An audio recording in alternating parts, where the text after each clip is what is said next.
पढ़ाया था मुगल काल, है नहीं? आप लोगों का नया है क्या बेटा?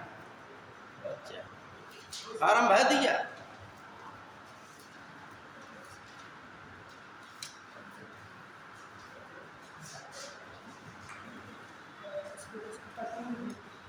हाँ बेटा, स्टार्ट कर दिया मोबाइल?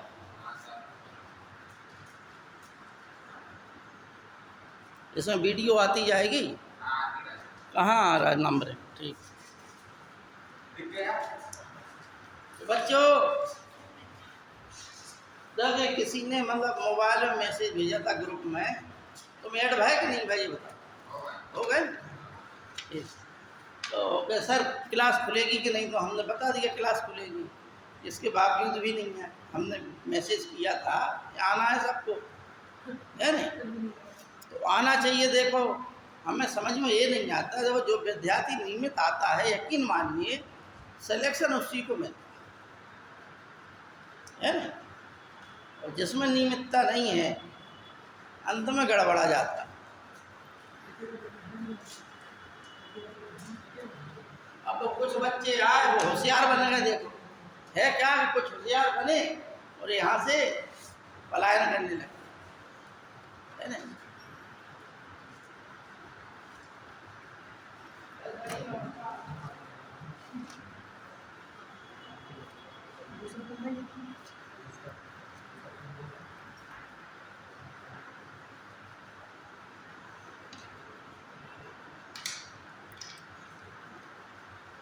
देखो बच्चों, मुगल काल के बारे में बता रहे थे, तो बिल्कुल अंतिम चरण पे चल रहे हैं। शाहजहां और औरंगजेब, ठीक है नहीं?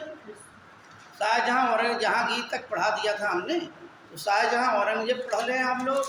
फिर समय बचेगा तो आपको विजयनगर साम्राज्य के बारे में बताना है। देखो है क्या, एनडीए में कुछ पोर्शन में आप लोगों को एनडीए और सीडीएसओ के इतिहास में जो ऊपरी ऊपरी चीज़ है वो याद होना चाहिए, फिर अंदर की चीज़ याद करना, डीपली चीज़, है नहीं? देखो यहाँ तक हमने बता दिया था आपको। तुम आए थे नहीं आए थे?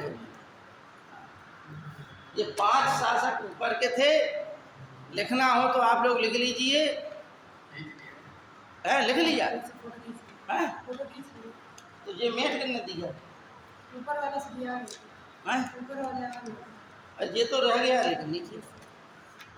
देखो बाबर, हुमायूं, अकबर, जहांगीर, शाहजहां, औरंगजेब, बहादुर शाह प्रथम, जहांदार शाह, फारुखसिया, रफ़ी उद्दरजात, रफ़ी उद्दौला, मोहम्मद शाह रंगीला, अहमद शाह, आलमगीर द्वितीय, शाह आलम द्वितीय, अकबर द्वितीय, बहादुर शाह द्वितीय, जफर। इतने शासक, ठीक है? अब ये मेट रहे हैं हम। अब आप लोगों को बता रहे हैं क्या इसके बारे में, शाहजहां के बारे में। शाहजहां 1627 से 1658, ठीक है? अच्छा बच्चों, हमने बताया था कि जहांगीर के 4 पुत्र थे विशेषकर, ठीक है नहीं? कौन कौन? जहांगीर कौन कौन थे? पहला पुत्र था खुसरो,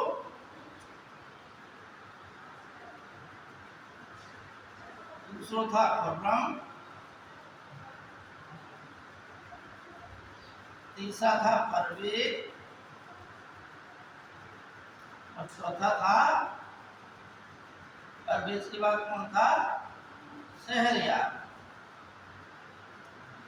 ये 4 पुत्र थे जहांगीर, ठीक? समझना बात। जो जब अकबर का विवाह, अब तुम लोग नए आए समझा देते हैं। जयपुर का राजा था भारमल, जिसे कहते हैं आमेर राज। आमेर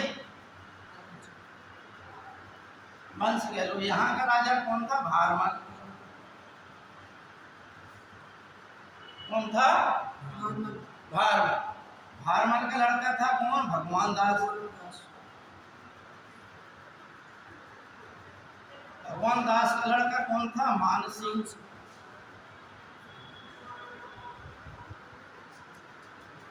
ठीक है। इसके पश्चात फिर जो है मान सिंह के पश्चात फिर इसी वंश में कौन आ जाते हैं? जय सिंह, मिर्जा राजा जय सिंह। ये दो नाम प्रसिद्ध है इसी वंश में, मिर्जा राजा जय सिंह।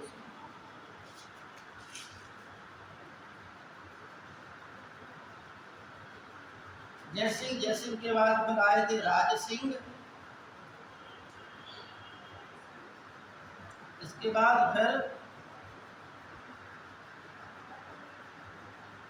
सवाई राजा जय सिंह। ठीक है बच्चों। अब समझना इन्हीं से कितने क्वेश्चन आते हैं कंपटीशन। भारमल की पुत्री थी कौन? हरखाबाई।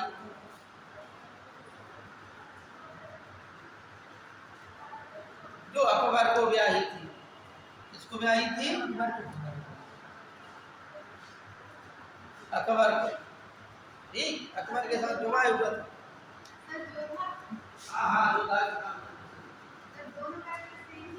हाँ, तो हम जो बता रहे वही सही है। जोधा तो अंग्रेजों ने नाम दे दिया किसी ने, किताबों में रियल नाम यही है। ठीक, तो जो जोधा बाई थी वो एक जहांगीर की पत्नी थी, जोधा के नाम। ठीक है ना। इनका रियल नाम यहाँ अंग्रेजों ने नाम कह दिया। कुछ जगह हम लोगों को जैसे मालूम है उनके एक नाम है, लेकिन रियल में कहा जाए सम्राट अशोक का नाम है। सम्राट अशोक को हम अशोक के नाम से जानते हैं, लेकिन उसके अभिलेखों में कुछ और नाम है, पुराणों में कोई और नाम दे रहा है, बौद्ध ग्रंथ कुछ और नाम दे रहा है। उसी प्रकार से अन्य चीज़ों के संबंध में अनेकों चीज़ें मिलती हैं। एक एक चीज़ को तो लेके हम लोग चलेंगे इतिहास में। ठीक है नहीं। तो ये किताबों में हरखाबाई ही नाम है, रियल में हरखाबाई नाम है। ठीक, तो अकबर को ब्याही थी।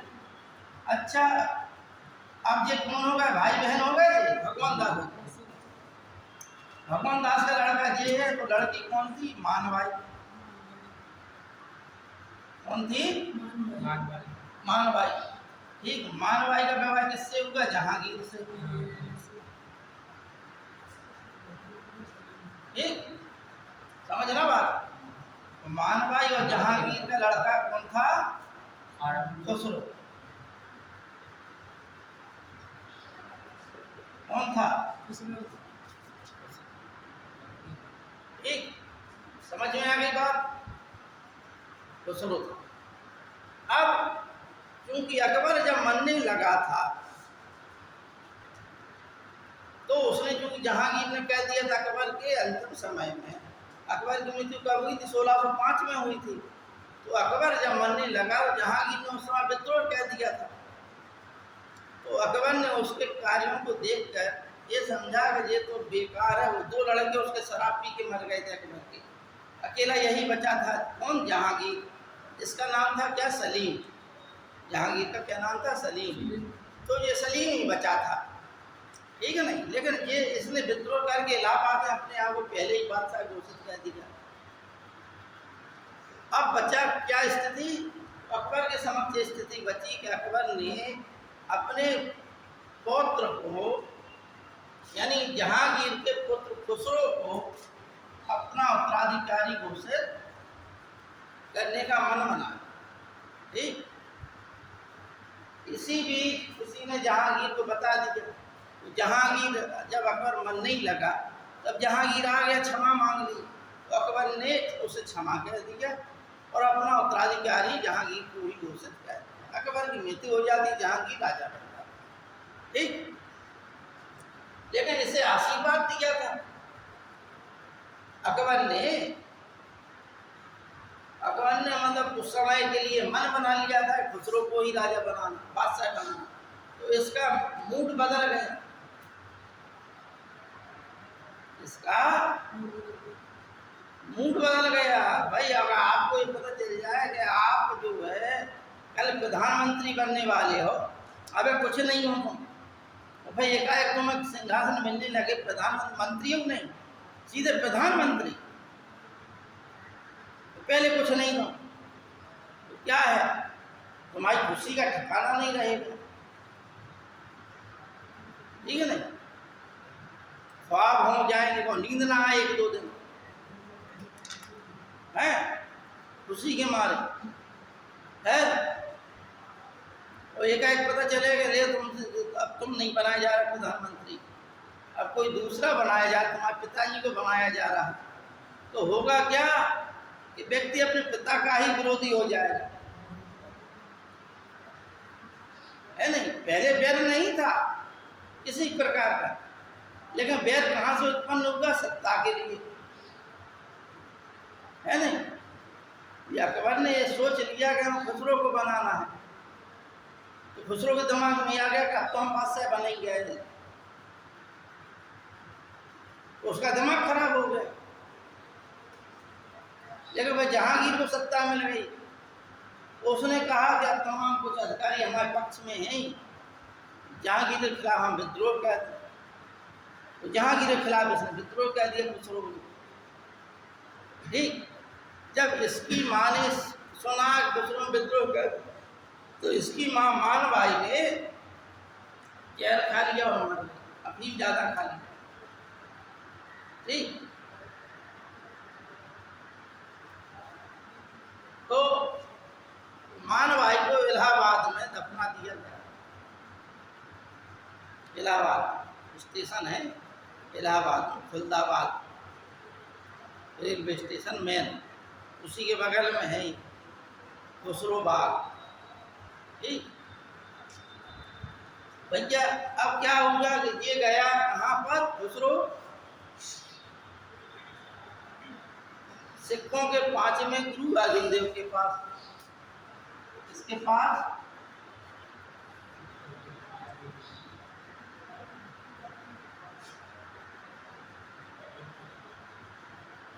गुरु अर्जुन देव के पास,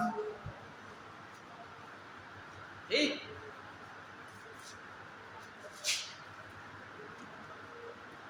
गुरु अर्जुन देव ने क्या किया भैया, जब कोई जाएगा तो गुरु का काम क्या है, आशीर्वाद देना, ठीक। गुरु ने आशीर्वाद भी दे दिया, कुछ धन संपत्ति से मदद भी कर दी। यह बात जहांगीर को पता चली। अच्छा, दोनों में युद्ध हुआ, जहांगीर और खुसरो में। अब जहांगीर के पास बहुत बड़ी सेना थी, क्योंकि वो बादशाह हो गया था, तो इसकी सेना, इसके पास कुछ ही सेना थी, छोटी सेना थी, तो ये हार गया, पकड़ा लिया गया, ठीक। इसको बंदी बना लिया गया, बंदी बना के जहांगीर ने कैदखाने में डलवा दिया, ये नालायक है साले बता, ठीक।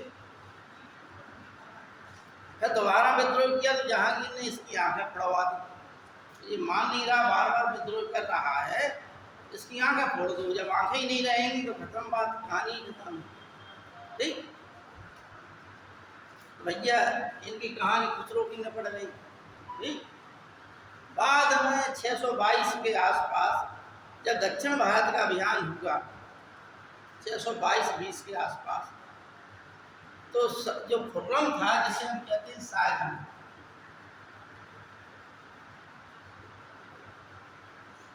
ठीक। जहांगीर को दया आ गई तो उसकी आंखों में दवाई, जाने कहाँ से एक वैद्य को बुलवाया, उसकी आंखों में दवाई डलवाई, एक आंख की रोशनी लौट आई इसकी खुसरो की। अब इसने कहा, खुर्रम ने सोचा, अब क्योंकि खुर्रम जब तक सत्ता में आ गया, बड़ा मनसब हो गया, सब पूरा वो हो गया, सब कुछ इसी को मिलने लगा, जो इसे मिलना चाहिए था रुतबा, अब वो इसे मिलने लगा, क्योंकि इसकी आंखें पड़वा दी गई थी। इसने 2-3 बार विद्रोह किया, तो विद्रोह के कारण ही इसकी कहानी खत्म हो गई, क्योंकि उतावला हो गया। एक बात है, वो एक बात तो माफ कह दिया पिता ने, तो अब इसे दोबारा नहीं करना चाहिए था, लेकिन दोबारा करने पर ही जहांगीर ने इसकी आंखें पड़वाई। होगा जी, अगर बुद्धिमानी से काम लेता तो जो है शाहजहां की जगह पे खुसरो बनता, ठीक है नहीं। लेकिन इसने नालायकी दिखाई, उसका परिणाम क्या होगा, आंखें फूट गई, कैदखाने में डले रहे, कष्ट भोगना पड़ा, तमाम चीजें गई, राज सत्ता से अलग गए, और 620 के आसपास 22 के आसपास खुर्रम अपने साथ ले गया जहांगीर से कह के कि अब इसकी आँख की रोशनी आई गई है, इसको भी बाहर थोड़ा युद्ध कला दिखाई जाए, और वहाँ रास्ते में इसका सर कटवा दिया, मरवा दिया इसको। ठीक, इसको खुसरो को जब जहांगीर को पता चला तो जहांगीर बड़ा दुखी हुआ, और जहांगीर ने उसको वहीं इलाहाबाद के पास उसकी माँ के पास ही दफन किया। कहाँ आज भी इनका मकबरा कहाँ पर है? इलाहाबाद। खुसरो बाग इसी के नाम पर उसका नाम पड़ा क्या? खुसरो बाग। ठीक, एक समझ में आ गया कि ये भी क्या नाम के एक उदयपुरी जोधाबाई थी जो जहांगीर की पत्नी, उनका लड़का था खुर्रम, जिसका नाम जो गद्दी पे बैठा किस नाम से? शाहजहां। शाहजहां इसकी उपाधि थी, और ये जहांगीर ने दी थी, तो शाहजहां के नाम से बैठा। ठीक, तो शहरयार एक जो है रखेल का लड़का था, परवेज एक मुसलमान पत्नी थी, उसका लड़का था। ये दोनों लड़के हिंदू पत्नियों से थे। शहरयार एक रखेल थी और इसकी माँ मुस्लिम थी। ठीक, तो उस समय राज दरबार में जो बड़े अधिकारी थे उनमें ज़्यादातर मनसबदार या तो हिंदू थे, हिंदू राजा लोग, उनने राजपूत लोग उनने संबंध कर लिया था। वो उसमें अंदर अंदर राजनीति में बड़ा महत्वपूर्ण योगदान देते थे। ठीक है नहीं? तो उसका परिणाम ये होगा कि इन लोगों को नहीं समझा गया राजा, लेकिन जब नूरजहां ने अपनी लड़की का विवाह शहरयार से कर दिया तो ये भी उत्तराधिकारी हो गया गिलास गद्दी का। नूरजहां की लड़की का क्या नाम था? लाड़ा मलिका। क्या नाम था?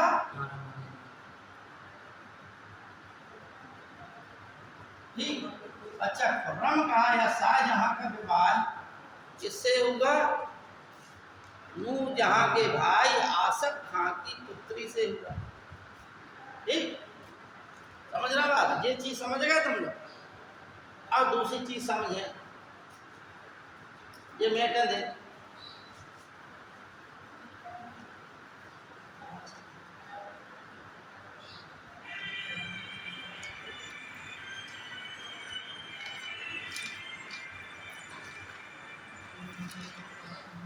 हेलो,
देखो बच्चों,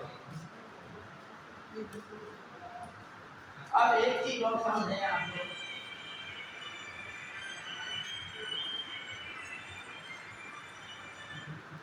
हेलो,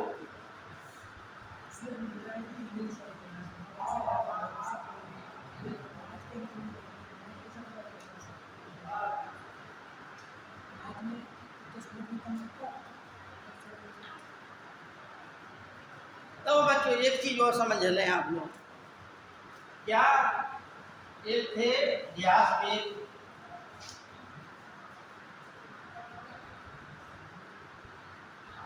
ठीक है, समझना बात?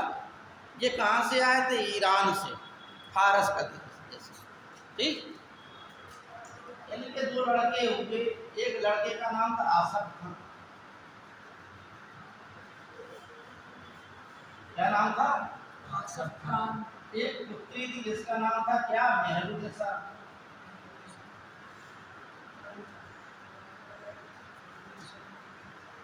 मेहरुन्निसा को जहांगीर ने क्या नाम दिया? नूरजहां।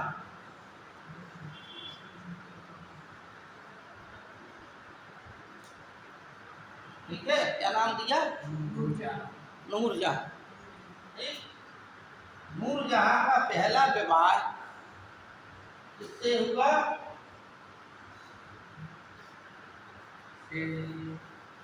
शेर अफगान से हुआ। ठीक, इन दोनों की एक लड़की हुई जिसका नाम था क्या? लाल मलिका। ठीक, समझना बात को? इन दोनों की लड़की क्या हुई? लाल मलिका। लाल मलिका का विवाह किससे हुआ? शहरयार। ठीक, दूसरी बात देखिए, आसफ खान की पुत्री थी जिसका नाम था, इधर देखो, आसफ खान की पुत्री का नाम था क्या? अर्जुमंद बानो बेगम। ठीक, इसका विवाह किससे हुआ? खुर्रम से। खुर्रम का क्या नाम है? शाहजहां। बाजूबंद बानो बेगम से विवाह हुआ तो शाहजहां ने इसका नाम क्या रख दिया?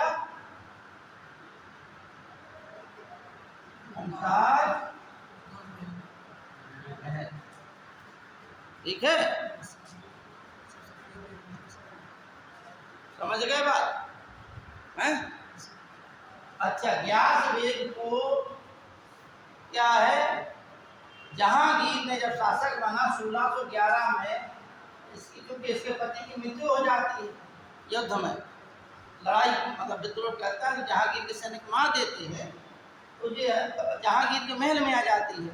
तो 1611 में, 1605 की बात है, 1611 में जहांगीर देखते हैं नूरजहां से 1611 में विवाह कर लेती है। ठीक, अब विवाह करने के बाद ही जहांगीर इसको नाम क्या देते हैं? नूरजहां। पहले नूर महल, नूर का मतलब होता है प्रकाश, मतलब महल का प्रकाश, फिर नूरजहां कह दिया नाम, यानी संसार भर का प्रकाश। ठीक, इतनी बात समझ में आ गई? अच्छा, फिर जहांगीर के शासन काल में ये सब लोगों ने गुट बना लिया और यही सब मिलकर क्या शासन करने लगे, इन्हीं से सब शासन चलने लगा सब प्रकार का। ग्यास बेग को क्या नाम दे दिया गया है? एतमादौला।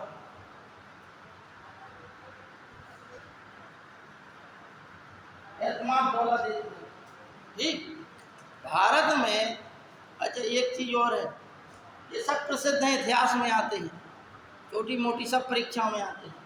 इनकी मतलब ये लड़का हो गया, ये लड़की हो गया, इनकी एक पत्नी थी जिसका नाम था क्या है? पत्नी का क्या नाम था? आजूबंद बानो।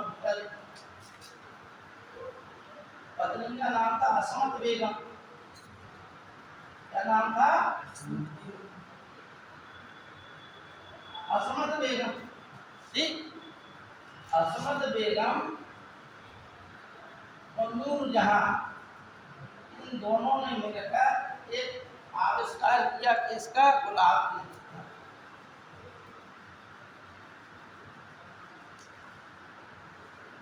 गुलाब के इत्र का आविष्कार किसने किया? असमत बेगम और नूरजहां। परीक्षा में ये सब आता है। ठीक, एतमादौला नाम हो गया इनका ग्यास बेग का, समझना।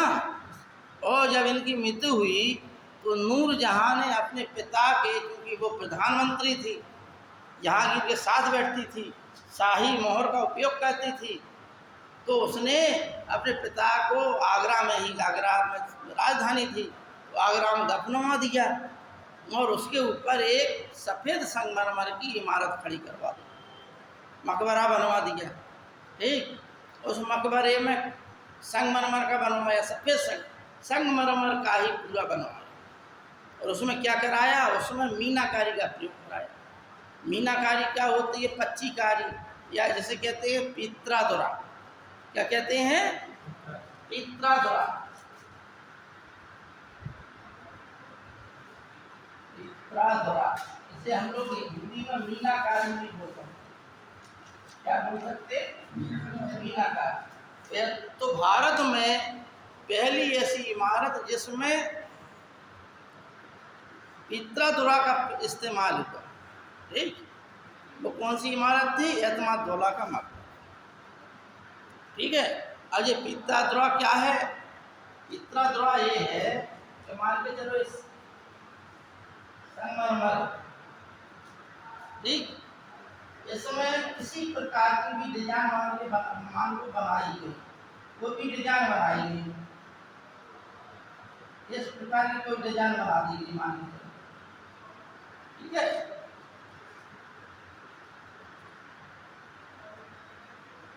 अब इस डिजाइन में मान के चलो एक पत्थर है, ठीक, इसमें ये डिजाइन बना दी। क्या है? कारीगरों ने पत्थर को अपना छेनी हथौड़े से कर दिया। ठीक, अब क्या, अब तो मशीनें चल गई तो वो उसी हिसाब से कर देते हैं, पहले छेनी हथौड़े ही काम होता था। अब भैया इसमें उन्होंने क्या किया, थोड़ा गहरा गड्ढा कर दिया। अब इस गड्ढे में उन्होंने हीरे जवाहरात जड़ दिए। ठीक, फिर उसको क्या है, रगड़ दिया। किस लेवल पर लिया? इसी लेवल पर लिया जिस लेवल पर पत्थर था। ठीक, अब एक सा हो गया पत्थर और ये सब एक से हो गए। अब आप देखेंगे दूर से तो आपको लगेगा कि तो सफ़ेद संगमरमर में कैसे नीले हरे पीले फूल से खिले, ठीक है नहीं? तो आपको आश्चर्यजनक लगेगा, इसी को पित्रा। ठीक, इसका प्रयोग यहाँ होगा, फिर ताजमहल में होगा बड़े पैमाने। ठीक, इसमें सोना चांदी हीरे मोती माणिक नीलम जितना भी हीरा जवाहरात होता है सबका प्रयोग किया जाता है, बेशकीमती पत्थर। ठीक है, इनका प्रयोग किया जाता है। तो वो इसी को पित्रादुरा कहते हैं, समझिए गए। बाद में हुआ क्या कि भारत गुलाम हो गया। गुलामी के कारण अंग्रेज लोग आए यहाँ हमारे देश में। ठीक, अंग्रेजों ने गुलाम बना लिया और बाद में वो सोना चांदी खरवत खराज के हीरे मोती पन्ना ये सब चीज खरवत खराज के लिए जब तक बादशाहत रही, उनके कब्जे में रहा, तब तक किसी ने कोई ढका नहीं किया। अच्छा, कुछ बाहरी आक्रमणकारी भी आए, जैसे शाहजहां ने तख्ते ताउस बनवाया था, एक मयूर सिंहासन। ठीक, उसको कौन ले गया? तैमूर लंग ले गया उठा के। उसमें करोड़ों अरबों अरबों, आज की डेट में अरबों खरबों के हीरे मोती जवाहरात जड़े हुए थे। बिल्कुल जैसे मोर होती हैं, बिल्कुल मोर वैसे ही साक्षात लगती थी। उस पर शाहजहां बैठते थे, जिसे तख्ते ताउस से मयूर सिंहासन कहते हैं। सोना चांदी से जड़ा हुआ था और फिर उसमें मोरें बनी थी, जिसमें हीरे मोती जवाहरात जैसे मोर पंख नहीं होता है, बिल्कुल वैसे ही बेशकीमती पत्थर जड़ा था उसमें। अब वो समझिए, इतना सा पत्थर जो है उसकी कीमत हजारों में है। इतने से पत्थर की अंगूठी में पहनता यार, और वो तो इतना कि मान लो उस पर जड़ दें कोई। देखना इंटरनेट पर सर्च करना तुम लोग मयूर सिंहासन को, है नहीं, तो आपको पता चल जाएगा कि कितना कैसा भव्य रहा होगा। भाई उस समय के पेंटरों ने मयूर सिंहासन में तैमूर लंग ले गया, लेकिन शाहजहां के समय पे जो चित्रकार थे उन लोगों ने वो चित्र बना के रख दिया। तो चित्र में समझ में आता है कि कैसा रहा, कैसी भव्यता रही होगी। है अच्छा, एक था दीवाने खास, दिल्ली में बनवाया था। दिल्ली का लाल किला किसने बनवाया? शाहजहां। ठीक 1638 में उसने शाहजहानाबाद बनवाया। किसने? शाहजहां। क्या बनवाया? शाहजहानाबाद नगर। ठीक उसी में एक किला बनवाया जिसे आज हम जो दिल्ली का लाल किला कहते हैं, ये शाहजहां ने बनवाया। और वो इसके बाद यहाँ आगरा से राजधानी कहाँ ले गया? दिल्ली ले गया। ठीक इसके बाद दिल्ली राजधानी हो गई। तो वहाँ पर उसने अनेक महल बनवाए। ठीक शाहजहां ने। और शाहजहां ने के काल को वास्तुकला का स्वर्णयुग कहते हैं, क्योंकि उसने ज़्यादातर इमारतों में सफ़ेद संगमरमर का प्रयोग किया। संगमरमर की उसे सफ़ेद रंग बहुत ज़्यादा पसंद था शाहजहां को। कला में सुंदरता का वो प्रेमी था शाहजहां। उसके काल में जो है राजकोष भरा हुआ था, तमाम जगह बहुत बड़ा साम्राज्य था, आय आ रही थी, नोट आ रहा था, धन संपत्ति आई थी, सोना चांदी आ रहा था, है नहीं भाई? वही देश अमीर है जिसके पास सोना जाता है, आज भी वही स्थिति है। और वह देश गरीब है जिसके पास सबसे कम सोना है। ठीक है नहीं? आज भी स्थिति यही है कि हर देश के खजाने में कितने टन सोना है, और आपने कितने टन सोना दूसरे देशों गिरवी रख दिया है उधार के रूप में। ये महत्वपूर्ण है आपकी अमीरी का मापदंड और गरीबी का मापदंड। ठीक तो शाहजहां के शासन काल में जितनी इमारतें थी वो सब काहे की नहीं? सफ़ेद संगमरमर। शाहजहां ने एक दीवाने खास नाम की इमारत बनवाई। क्या भैया वीडियो चल रहा? एक दीवाने खास नामक दिल्ली में इमारत बनवाई, ध्यान से सुनना। उसमें उसने दीवार जो है क्या सोने चांदी से जड़वा दी, पूरी दीवार पे सोना और चांदी जड़वा दिया। दीवार सोने चांदी की हो गई दीवार। ठीक है, जिसका क्या नाम था? दीवाने खास। क्या नाम था?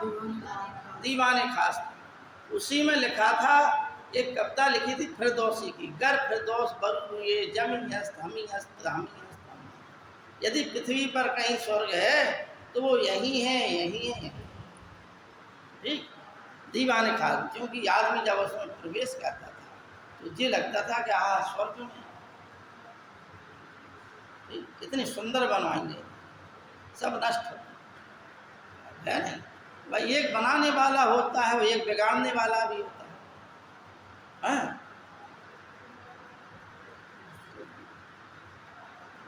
कोई बनाता है, कोई बिगाड़ने वाला भी आ जाता है। तो चीज़ें बस खाली इतिहास रह जाता है, किताबों में रह जाता है, मनुष्य के दिमागों में रह जाता है कि क्या है। ठीक है ना? तो समझ में आ गई बच्चों, आगे बढ़े, है ना? तो देखिए आपने इतना समझ लिया। ठीक शाहजहां का ही बता रहे हैं आपको हम, हैं? तो शाहजहां गद्दी पे बैठ गया। अच्छा, शाहजहां के शासन काल की प्रमुख चीज़ है, शाहजहां के शासन काल में सब कुछ अच्छा हुआ। ठीक कंधार जो है इसके हाथ में भी आया, हाथ से चला गया, कंधार भी घटना। ठीक शाहजहां के शासन काल में एक प्रमुख घटना क्या हुई? मेवाड़ राज्य से 1615 में संधि। मेवाड़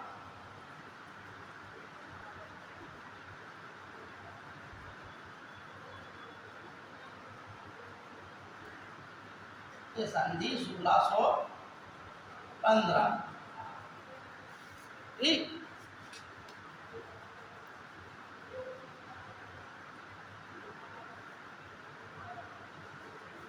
क्योंकि इस समय राणा प्रताप का लड़का गद्दी पे था, उसका नाम था क्या? राणा अमर सिंह। तो जहांगीर और अमर सिंह के बीच संधि हो गई, जिसे क्या कहते हैं? मेवाड़ की संधि। ठीक है, अब से जो है कि मेवाड़ राज्य ने भी मुगलों की अधीनता स्वीकार, क्योंकि जहांगीर ने मेवाड़ को तीनों तरफ से घेर लिया। तब फिर उसने अमर सिंह ने कहा कि अब तो राज्य ही हमारा नष्ट हो जाएगा, तो उसने कहा संधि कर ली, जाकर हम राज्य तो बचेगा। इस प्रकार से जहाँ मतलब अमर सिंह ने अपनी सूझबूझ से मुगलों की सिर्फ अधीनता स्वीकार की, लेकिन अपनी व्यक्तिगत स्वतंत्रता जो राजपूती आन बान शान थी उसको अपना बचाए रखा। उसने हर प्रकार के वैवाहिक संबंध नहीं रखे, जैसे एक राजा दूसरे राजाओं से संबंध रखता है उसने वैसे ही संबंध रख के मुगलों की अधीनता तो स्वीकार की, लेकिन अपनी व्यक्तिगत स्वतंत्रता नहीं गिरवी रख दी। एक होती है गुलामी, एक होती है क्या, गुलामी का मतलब है कि सरदार ने जो कहा तो वही मानना। एक होती है कि अपनी स्वतंत्रता भी बरकरार रखे, जैसे आपका बॉस है, आपके ऊपर आप नौकरी कर रहे हैं, मान के चलना आप कोई अधिकारी बन गए, आपके ऊपर भी एक अधिकारी है, वो ऑर्डर आपको देगा, उसका पालन करना आपका धर्म है, लेकिन उस पर आप विवेक लगाएंगे कि सही है या गलत है नहीं। सब ऑफिशियल वर्क होता है, अगर वो मौखिक कह दे कि जाओ तुम रिश्वत ले आओ, तो क्या तुम रिश्वत ले लोगे? उचित बात होगी तो तुम करोगे, अनुचित बात होगी तो नहीं करोगे। ये आपके विवेक के ऊपर निर्भर करता है, ठीक है नहीं, समझ रहे बात? ये आपके विवेक के ऊपर निर्भर करता है। आपका बड़ा अधिकारी आपको अगर वैधानिक आदेश दे रहा है तो आप उसको मानेंगे, क्योंकि जनता के हित में है। अगर वो अवैधानिक ऐसे काम के लिए कह रहा है जिससे आपकी साख भी, आप पकड़े गए तो आपकी साख भी गिरेगी, आपकी नौकरी भी जाएगी, आप कानून के दायरे में अपराधी भी हो सकते हैं आप, तो क्या आप ऐसे आदेश को मानेंगे? आप नहीं मानेंगे, जबकि वो आपके ऊपर बैठा हुआ है, आपका अधिकारी बॉस है आपका, लेकिन फिर भी आप बात नहीं मानेंगे। क्यों? क्योंकि वो वैधानिक आदेश नहीं दे रहा, ठीक है नहीं, आप गुलाम नहीं हो उसके।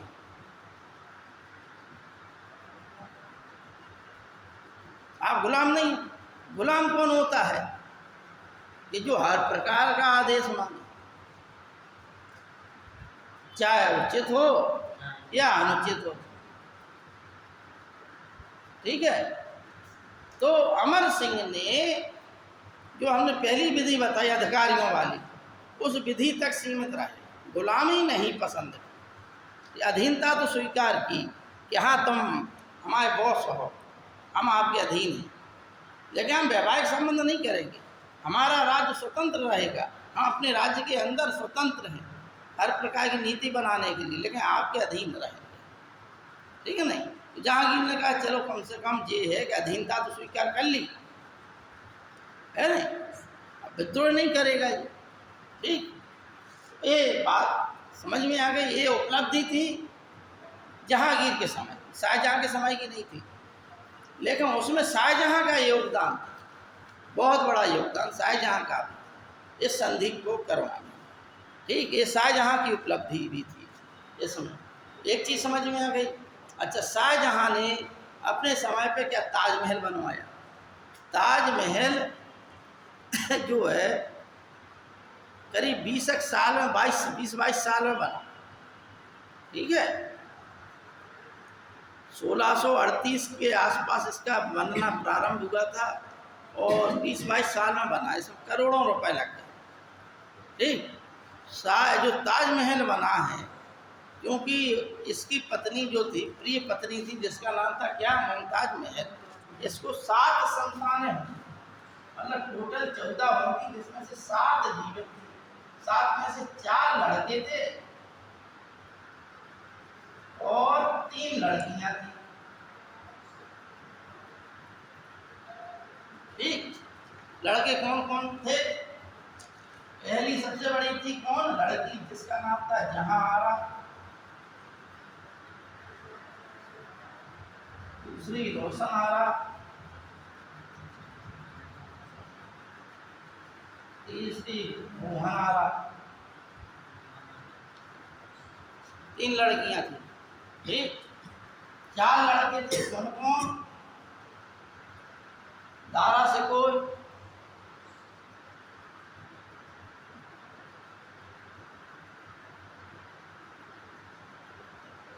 शाह शुजा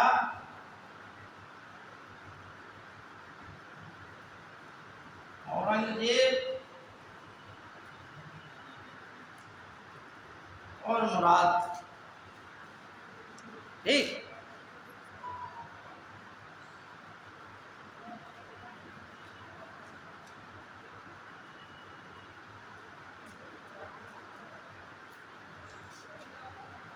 समझ में आ गई बात?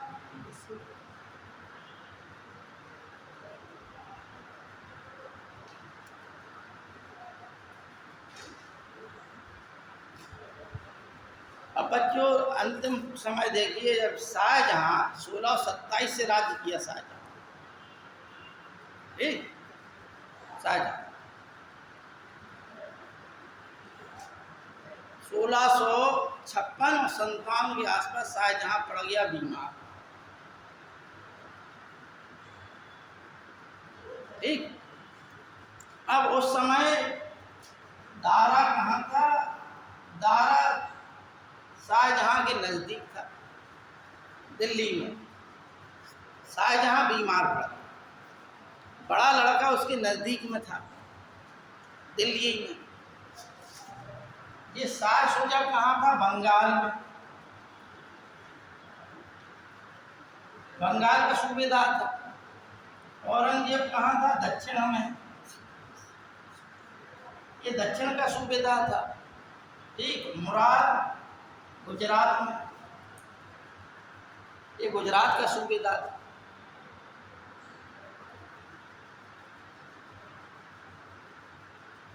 ठीक, सूबेदार का मतलब इतने बड़े क्षेत्र का जो आज का मुख्यमंत्री है, उस समय ये लोग मुख्यमंत्री की हैसियत से काम कर रहे थे। समझ में आ गई बात? अब जब ये खबर मिली कि शाहजहां तब की तबीयत खराब, तो इन लोगों ने समझा कि हम मरने वाले शाहजहां। ठीक, तो सबसे पहले तो बंगाल में था शाह शुजा, इसने अपने आप को बादशाह घोषित बंगाल में कर। ठीक, ये शाह शुजा क्या हो गया? बादशाह बंगाल। ठीक, ये दिल्ली में शाहजहां ने कहा कि यदि हमें कुछ हो जाए तो हमारा उत्तराधिकारी, हमारे बाद जो बादशाह बनेगा वो दारा से कोई बनेगा, हमारा सबसे ज्येष्ठ पुत्र। ठीक, तो ये भी बंदा बादशाह, शाहजहां के द्वारा ये बादशाह घोषित हो गया। बंगाल में इसने अपने आप को बादशाह घोषित कर दिया। ठीक, मुराद गुजरात में था, इसने भी अपने आप को गुजरात में बादशाह घोषित कर दिया। अब बचा कौन? औरंगजेब। औरंगजेब इन सबसे चतुर था। ठीक है नहीं, उसने सेना ली, सब कुछ लिया है, लेकिन अपने पत्ते नहीं खोले, अपने पत्ते नहीं खोले। ठीक, तुम ये समझते रहो, ठीक है, भाई पत्ते डले हैं, बिसात बिछी हुई है सबके। अब तुम अपने कॉन्फिडेंस में हो कि है इक्का भी हमारे पास है, बादशाह भी हमारे पास है, बेगम भी हमारे पास है, हमारे पास सब है। ठीक, ऐसे ये सोचे, ऐसे ये सोच रहे। जिसके पास 3 इक्का हैं वो चुप बैठा है, मुंह बनाए। अब वो अपने पत्ते नहीं खोल रहा, उसे मालूम है कि अबे नहीं खोलना है हमें, पहले इन सबको वहाँ जान दो बाहर। ठीक है नहीं भाई, आपने WWE देखी है? उसमें होता क्या WWE में कि एक होता है कि जो लगे शुरुआत में मारने लगता है, एक होता है जो पिटता रहता है, क्योंकि उसकी स्ट्रेटजी है कि पहले पिट लो, इस साले को थका लो, जब मारेगा ये साला थक जाएगा। ठीक है नहीं, वो अपना शरीर कर रहा किए रहता है कि तो मार। और हम लोगों को लगता है कि देखो साला ये कुछ नहीं कर रहा, अंत में जो पिट रहा होता है वही ज़्यादातर जीतता है। ठीक है नहीं, क्योंकि फिर जब उसके मारने की बारी आ जाती है तब तक ये मारते मारते थक जाता है। ठीक, तो जो शुरुआत में जो आक्रामक होते हैं नहीं, वो अपनी एनर्जी पहले लॉस कर लेते हैं, और जो नए होते हैं जिनके पास एनर्जी बची होती है, वो सही टाइम पे सही जगह पे अपनी एनर्जी लगा देते हैं और जीत जाते हैं। युद्ध में भी यही होता है। युद्ध में क्या होता था कि एक सेना आगे लगती थी, एक सेना बीच में लगती थी, एक सेना पीछे लगती थी। पहले सेना थक गई लड़ते लड़ते, अब उन्होंने कही हट जाओ तुम लोग, पीछे वाली सेना। ठीक 2-3 घंटे ये लड़े, अब उन्होंने कही अब तुम लोग हट जाओ, थक गए, नहीं मारे जाओ सारे। बीच वाले आ गए, ठीक बीच वाले लड़ते गए। अब इनने स्ट्रेटजी बनाई, उस तरफ वाले ने नहीं बनाई, उनके बीच सैनिक लड़ रहे दिन भर। अब दिन भर भैया लड़ोगे तो थक जाओगे, मर जाओगे। और यहाँ क्या हो रहा है, यहाँ 2-2, 3-3 घंटे का रिप्लेसमेंट हो रहा। उन्होंने कहा तुम एक एक करके खिसकते जाओ, और पहले ही से उन्होंने कह दिया 2-3 घंटे लड़ो तुम लोग पोती से, इसके बाद आराम से खिसकते जाओ, पीछे वाले आते जाए तुम्हारी जगह। जैसे ही यहाँ है तुम लोग पीछे भागते जाना, ठीक है ना। दिन भर में पता चलता है कि जो थर्ड सेना थी वो एक ही घंटे में लड़ा कर देती थी। ठीक, तो भैया इन सबने बना लिया क्या,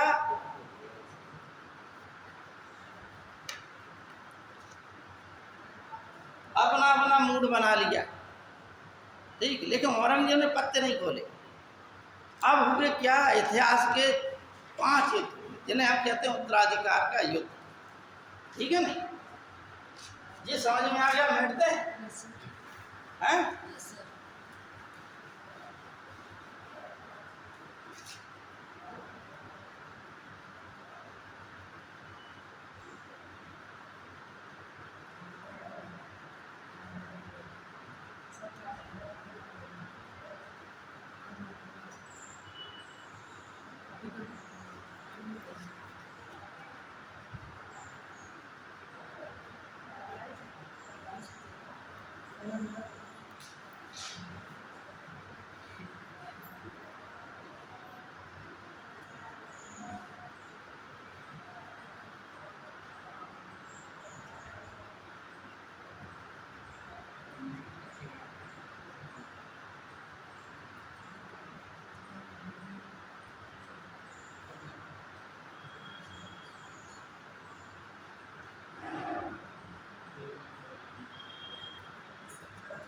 जो 5 युद्ध हुए, ठीक, जिसमें से पहला युद्ध और चौथा युद्ध किससे हुआ, जिसमें शाह शुजा था। समझना बात को।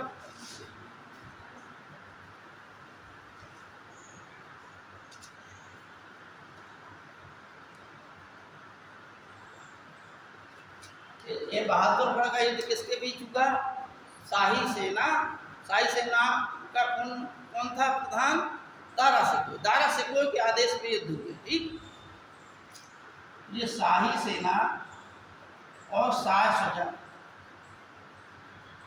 के बीच हुआ, जिसमें शाह शुजा हार गया, शाही सेना जीत गई।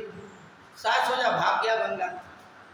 ठीक, इनकी बात साथ खत्म हो गई। अब धर्मत का युद्ध। अब देखो भाई, आपको समझना, भारत का नक्शा तो इतना सबको याद होगा।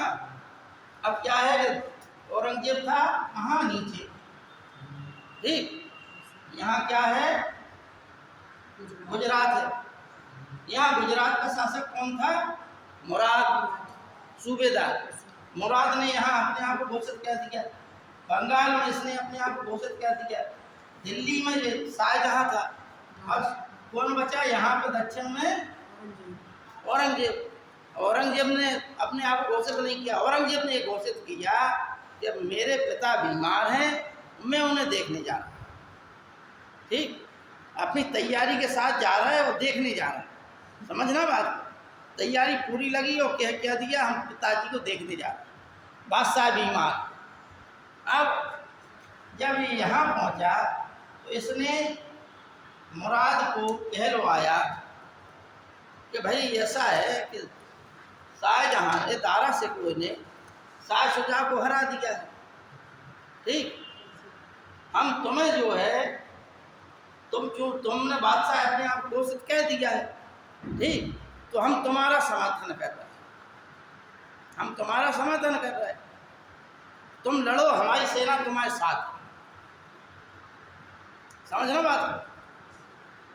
अब पहले समझ तो लियो। औरंगजेब ने क्या कहा कि तुम लड़ो, तुम्हारे साथ हम हैं, हमारी सेना भी साथ देगी, हम दोनों लड़ेंगे। तुम तो गुजरात में बादशाह घोषित हो ही गए हो, तो अगले बादशाह तुम, हम तुम्हारे साथ हैं, तुम लड़ो। तुम हैं हुआ क्या कि धर्मत के युद्ध में लड़ाई हुई।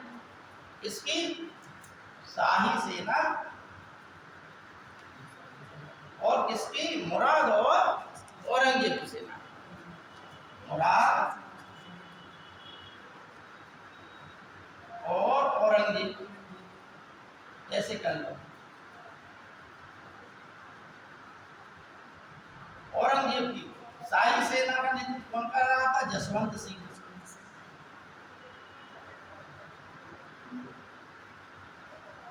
यहाँ शाही सेना का नेतृत्व किसने किया था? मेजर राजा जय सिंह ने।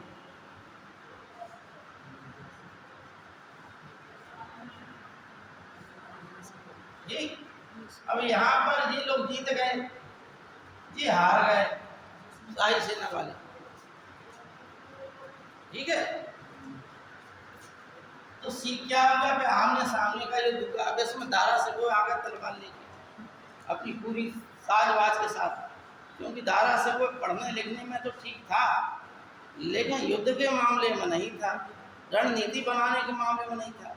ठीक है नहीं? देखो एक चीज और है, एक ही माता पिता की संतान थे, ना माँ अलग थी ना पिता अलग थे, एक ही माँ की। अच्छा, बहनें भी अलग अलग एक ही उसमें रह रही गुप्त महल में, लेकिन अलग अलग भाइयों के लिए गुप्तचरी कर रहे। समझना बात?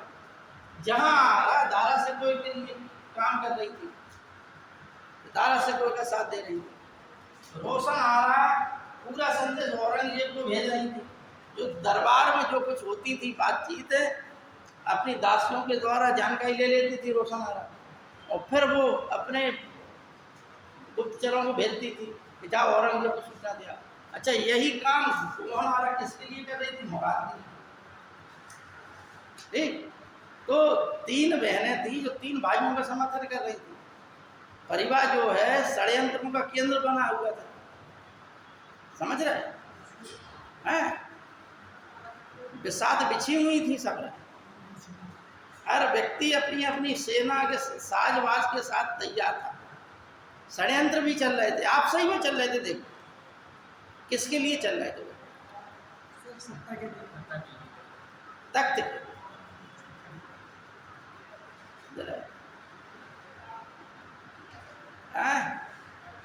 के लिए चल रहे थे, सिंहासन के लिए। सिंहासन के लिए हो रहा है ऐसा है नहीं? या तो सिंहासन लो या मत लो, दो चीजें।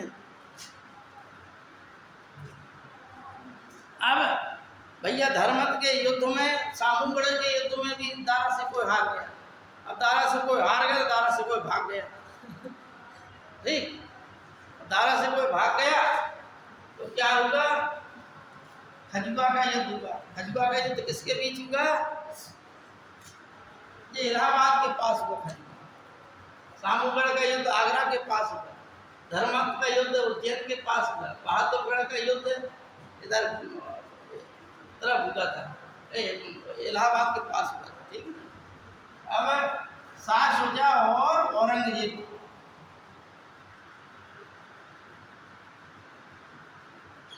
ठीक, देवराय का युद्ध औरंगजेब और शाह शुजा के किसके बीच हुआ? दारा और औरंगजेब। इसमें औरंगजेब जीता, इसमें औरंगजेब जीता, इसमें औरंगजेब सारी जगह जीता। अब भैया बची मुराद की बात। ठीक नहीं? दारा से कोई भाग गया। ठीक, देवराय के युद्ध के बाद ये कहीं अपनी व्यवस्था बनाने के लिए जा रहा था, तो बोलन दर्रे के पास इसे एक अफगान ने कभी इसने मदद की थी।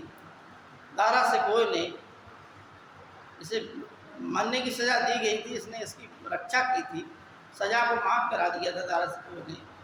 उसी अफगान ने इसको क्या है विश्वासघात कर दिया। जब ये शरण लिए हुए था, भाग रहा था, उसी समय उसने औरंगजेब को बता दिया और औरंगजेब के सिपाहियों ने दारा शिकोह को पकड़ लिया। एक परिषद बैठाई गई और उसने कहा कि दारा शिकोह विधर्मी है, इसे मौत की सज़ा दी जाती है, और दारा शिकोह को मौत की सज़ा दे दी। ये सभी राजकुमारों में सबसे सुंदर दारा शिकोह था, ठीक, सबसे विद्वान दारा शिकोह था। जो अकबर ने धार्मिक नीति चलाई हिंदू जनता के साथ में, ठीक है नहीं। अगर औरंगजेब की जगह यदि ये शासक बन जाता तो भारत का इतिहास कुछ अलग और होता, मुगल वंश कुछ और आगे बढ़ता है। लेकिन औरंगजेब ने क्या है, जिस प्रकार की नीतियां बनाई उससे क्या है, जगह जगह विद्रोह हुए और हर जगह, हाँ भाई ऐसा है। देखो एक कहावत है कि आधी छोड़ सारी को पावे, तो सारी मिले ना आधी पावे, ठीक। औरंगजेब और मोहम्मद बिन तुगलक दोनों में ये कमी रही कि ये जो है इस चक्कर में मारे गए कि इनका साम्राज्य सबसे बड़ा था। सल्तनत काल में मोहम्मद बिन तुगलक का शासनकाल बड़ा था और मुगल काल में औरंगजेब का। लेकिन इनने क्या किया कि इन्हें संतोष नहीं आया, इन्हें ये लगा कि अब और एक दो रियासतें और बची हैं, इनको भी कब्जे में कर लो, ठीक। अच्छा, आप सफल शासक तभी हो सकते जब आप अपने अधिकारियों में विश्वास रखेंगे। इधर तुम्हें अधिकारियों पे भी विश्वास नहीं है, इधर तुम्हें इतने बड़े साम्राज्य पे शासन भी करना है, तो परिणाम क्या होगा, आप इस तरफ का ठीक करेंगे तब तक इधर विद्रोह हो जाएगा, आप यहाँ से भाग के इधर जाएंगे तब तक वहाँ विद्रोह हो जाएगा, यहाँ से गए उधर, वहाँ का थामा तब तक फिर यहाँ होने लगा। तो बिल्कुल मोहम्मद बिन तुगलक के शासन काल में यही हुआ, ठीक है नहीं। बता, जब मोहम्मद बिन तुगलक मरा तो बताइए जैसे इतिहासकार ने लिखा कि प्रजा को राजा से मुक्ति मिल गई, क्योंकि राजा परेशान हो गया था प्रजा से, जगह जगह विद्रोह हो रहे थे और प्रजा राजा से परेशान थी। ठीक उसी प्रकार से औरंगजेब के शासन काल में हुआ। जिन राजपूतों के सहयोग से मुगल साम्राज्य खड़ा हुआ था, बाबर अपनी आत्मकथा में लिख गया था हुमायूं को कि हिंदुओं के साथ में अच्छा व्यवहार करना, लेकिन ये बात औरंगजेब भूल गया। क्यों? क्योंकि इन्हें लगा कि भैया हम तो इतने बड़े साम्राज्य के अधिकारी होगा, अब हिंदू क्या कर लेंगे हमारे। जबकि ये बात सही है कि हिंदू सबसे ज़्यादा उस समय क्या है, इसी के शासन काल में जो बड़े पद हैं अधिकारी थे वो सबसे ज़्यादा इसी के शासन काल में थे, औरंगजेब के शासन काल में ही, ठीक है ना। औरंगजेब के ही शासन काल में सबसे ज़्यादा बड़े पदों पर हिंदू अधिकारी थे, 33% पदों पर हिंदू अधिकारी थे, सबसे ज़्यादा। यानी ना अकबर के शासन काल में ना किसी के काल में, लेकिन फिर भी यह जो है राजपूतों का विश्वास नहीं कर पाया। इसने एक एक करके राजपूतों को निपटाने की सोची। जसवंत सिंह जो मारवाड़ का राजा था, ठीक, उसकी मृत्यु हो गई तो उसके पुत्र को वो भी कह दिया कि ये वैध नहीं है, अवैध है। अजीत सिंह था नाम जिसका, और मारवाड़ पे 1679 में 1679 में जजिया कर लगा दिया मारवाड़ में। इस प्रकार से औरंगजेब अपनी नीतियों से क्या होगा, धीमे धीमे करे मुगल साम्राज्य, ठीक। अब औरंगजेब को समझें आप, तो इतना बात समझ में आ गई बच्चों, ये बात समझ में आ गई, ठीक। अब एक चीज़ और समझानी, एक चीज़ रह गई। अब भाई प्रश्न ये आप लोगों के दिमाग में आज नहीं तो कल आएगा कि भाई सब कुछ हो गया लेकिन मुराद का क्या है। जिस मुराद के साथ ये यहाँ से यहाँ गया तो कहा कि भाई तुम ही बादशाह हो, हम तुम्हारा साथ दे रहे, बाद में क्या होगा, यहाँ से क्या होगा, जहाँ औरंगजेब ने सामूगढ़ का युद्ध जीता, इसने मुराद को अधिक मदरा पिलवाई, शराब पिलवाई और पकड़ के कैद खाने में डलवा दिया, वहीं मरवा दिया।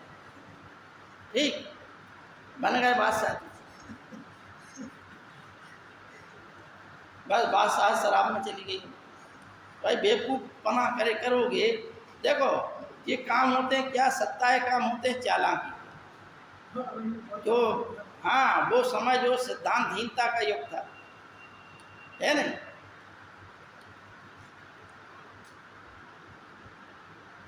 बच्चों जल्दी से औरंगजेब और समझ लें आप लोग। इतना समझ में आ गया तुम लोगों को, है नहीं? आ गया? तुम लोगों का पहला दिन है नहीं? लेकिन फिर भी जो पढ़ाया वो आया होगा समझ में।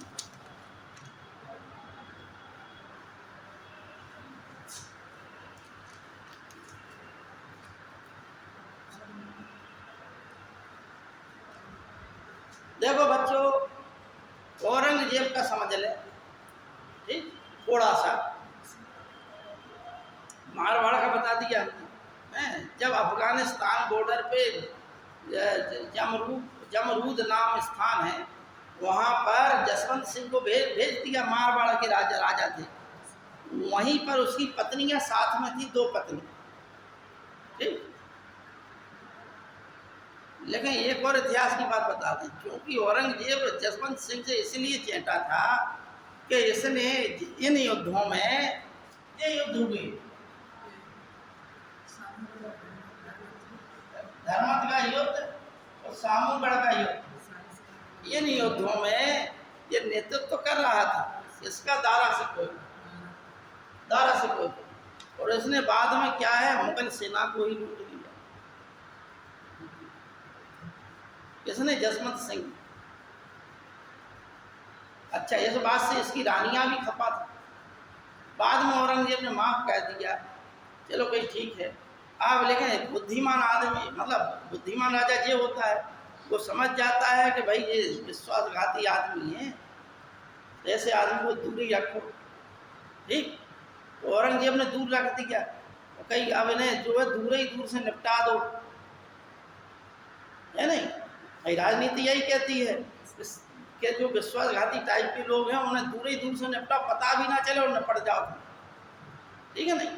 तो ऐसे ही किया जसवंत सिंह के साथ। उन्हें अफगानिस्तान बॉर्डर पर जमरूद नाम स्थान था, वहाँ बॉर्डर पर लगा दिया।